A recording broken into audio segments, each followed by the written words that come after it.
So our next speaker is Jason Ganz, who I met, who really jumped in very quickly with the local Singularity chapter, and I've been really grateful for his participation and his enthusiasm. And we met again at the Global Summit, and we shared stories about all of the educators that we were meeting and all of the really interesting technologies that we were running into. And Jason is CEO of Agora VR. He's a virtual reality expert, innovator, entrepreneur, and a tech optimist.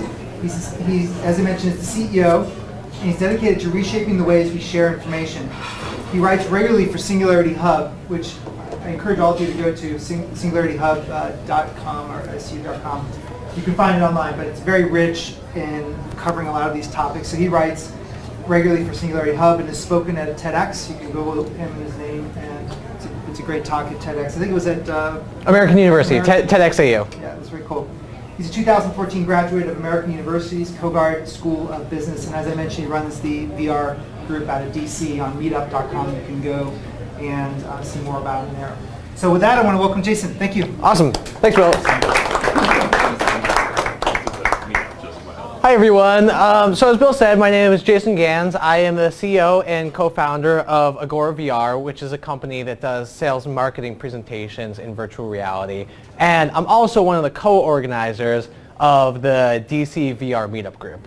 And the reason I'm here today is because, as Bill told us earlier, the mission of Singularity University, beyond just teach everyone that these are exponential technologies and that these are big business opportunities, is also these are incredibly powerful technologies that are going to fundamentally reshape a lot of the ways that we interact with information, each other, and our work. And so it's very important for us to make sure that we build things in the right way so that we can use these technologies to make people's lives better instead of worse. Because I think this year, more than any year before, has shown us both the positives and the negatives from the current wave of technology with social media and the constant connection. So in my role as an organizer of DC VR, I've been lucky enough to introduce hundreds, if not thousands of people to virtual reality over the past several years. And well, not everyone agrees on virtual reality. Oh, my slides aren't up. I should do that. No, well, not everyone agrees on virtual reality. Everyone agrees that slideshows are difficult to set up. Yeah. There we are. All right. Everyone, the first time they use virtual reality, has quite the reaction. It's incredible. After someone's first time in VR, their eyes light up and they immediately start saying, oh, I can use it for this thing that's relevant for me. Oh, I can use it for that. And everyone has their own ideas about how virtual reality is going to affect their interests, their industries, or their entertainment. And over these past years, there have been two people in particular who, when I've shown them VR, the responses have stood out to me. This is the future of art. Those were the first words of my friend Ryan after he tried virtual reality for the first time. I'd put him into Tilt Brush, which is an incredible virtual reality experience which allows you to paint in 3 dimensions. It's a deeply moving, meditative experience as you can go and turn the entire world around you into an artistic canvas. And the coolest thing to me about Ryan's reaction was that Ryan's not a tech-obsessed Uber nerd like me. He's a typical DC policy wonk, and he is always the one that is hammering on me for my grandiose visions of the future of technology.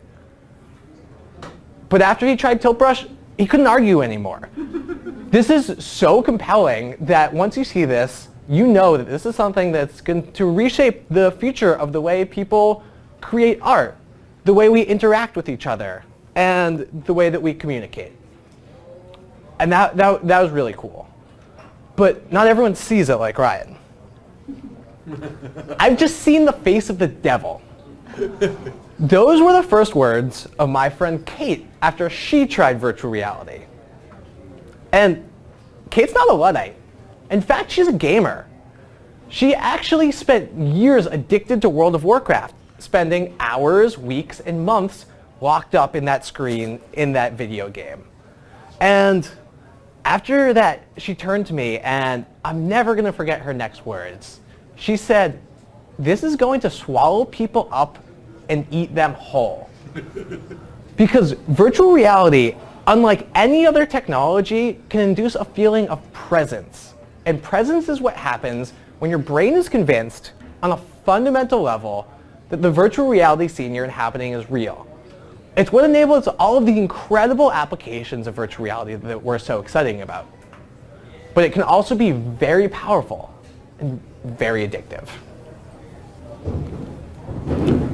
So why are we here today? Well, we're lucky enough that in this room we have policymakers, professors, investors, entrepreneurs, people who are going to help shape the future of this medium. Because the natural question would be to ask, who's right? Is virtual reality the future of art, or is it the face of the devil? But the fact of the matter is, it's not going to fit into either of those easy binaries. What's going to happen is, like any tool, it's going to be used for great things, and it's going to be used for terrible things. So my plea here today, and my personal pledge, is that I'm going to do anything I can to make sure that we go further towards making VR a tool that makes people's lives happier, more fulfilled, and freer in whatever sense of the definition they themselves choose to bring to it. And so to do that, I've identified 3 key axes where, as we're making our VR content, we need to make a decision about which side we want to fall on. Empathy versus fear. Education versus exploitation. And entertainment versus enslavement. Now let's unpack those just a little bit. Empathy versus fear. Virtual reality can be called the ultimate empathy machine. That's actually what Chris Milk, one of the premier virtual reality storytellers, calls it.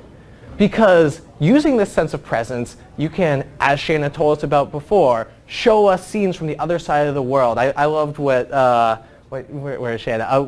If you see this and you don't tear up a little bit, you're not human. I absolutely, the first time I saw his documentary, Clouds Over Sidra, 100%. It's incredibly moving. And this is going to be something that will allow us to break down barriers between people, show people different viewpoints, and make these really, really awesome, intense connections between people.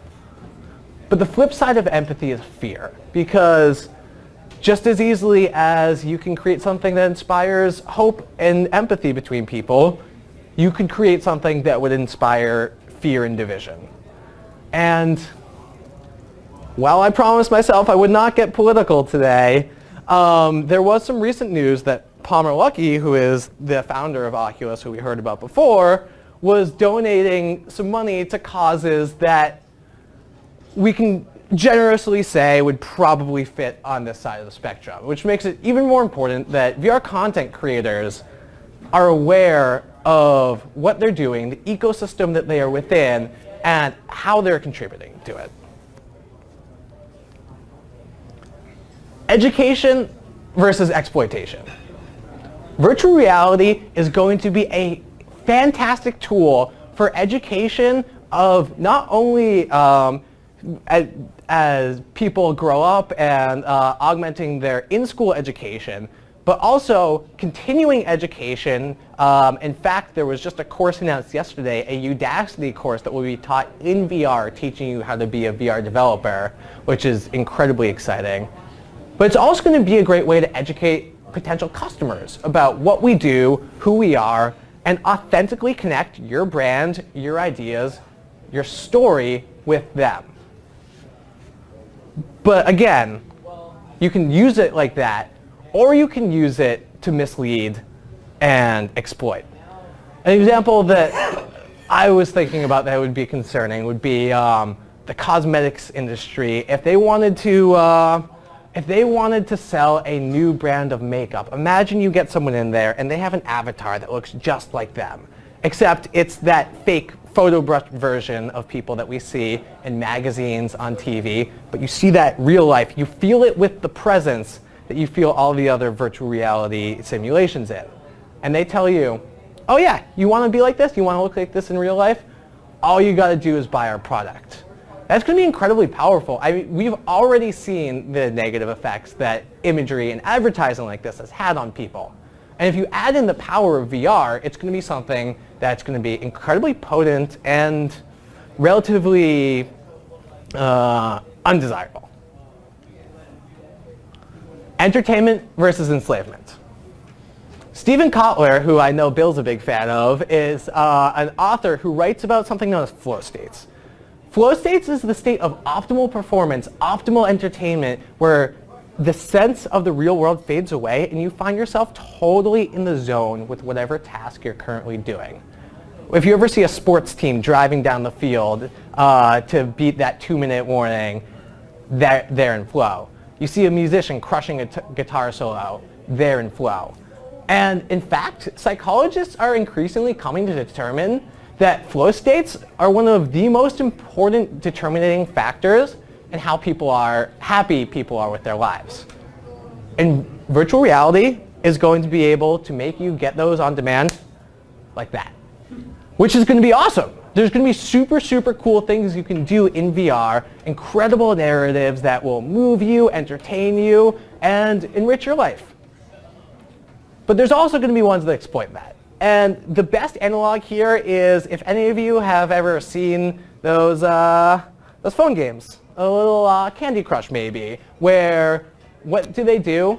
They exploit those exact same mechanisms in your brain for microtransactions, getting you coming back day in and day out and day in and day out. And they're easily abusable tricks within the brain. Every one of those games is the exact same because they know how to get you coming back again and again and again.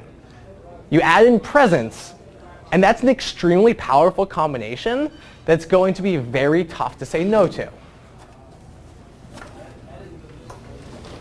Now, at the end of the day, we just saw two incredible presenters telling us about the things that they're doing to visualize climate data in virtual reality, use virtual reality to get to space, and keep our astronauts psychologically sound.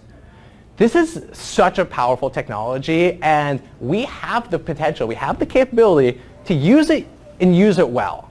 And that's why I'm so excited by this community here, by what Bill's doing, by what Peggy and Shayna are doing, and we all have a chance to help make this next great step of the technological evolution be an incredible one. So thank you so much, everyone. It's been fun stuff.